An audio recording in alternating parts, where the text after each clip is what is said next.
is Francesca, and today I want to do a video on conservation biology. This is a field of science that is mission-oriented, focusing on understanding things that affect the maintenance and loss of Earth's biological diversity and on ways to protect and restore it. Like medical research, conservation biology deals with issues where quick action is critical and the consequences of failure are great.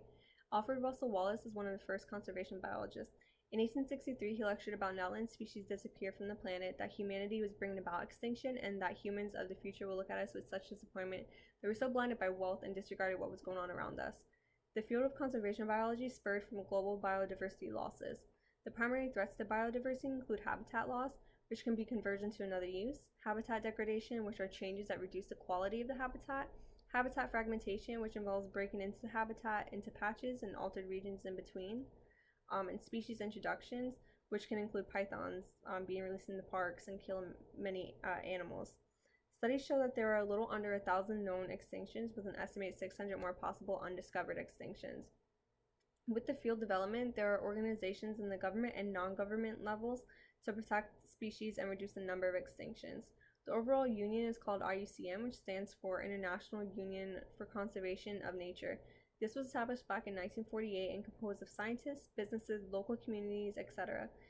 They are broken down into 6 commissions dedicated to environmental law, protected areas, ecosystem management, species survival, social and economic policy, and last but not least, education and communication.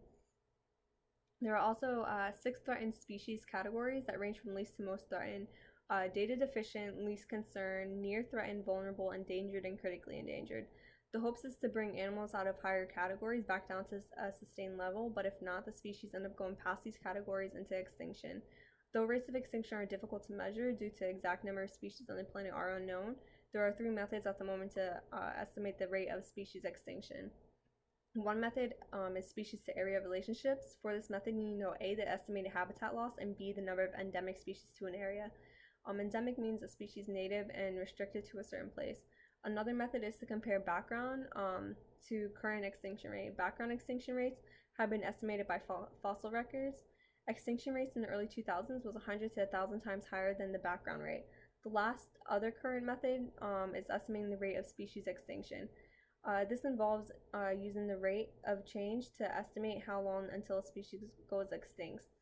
When species are extinct from a community, it causes a domino effect in the community from that species' predators, preys, and mutualistic partners that can cause more extinctions and ultimately affect the way an ecosystem functions. Conservation biologists use tools like hands-on action, legal and policy measures, population viability analysis, genetic analysis, and ex situ conservation as a last resort. Protecting biodiversity is important for practical reasons, moral reasons, and to ensure continued ecosystem services. So let's protect our ecosystems.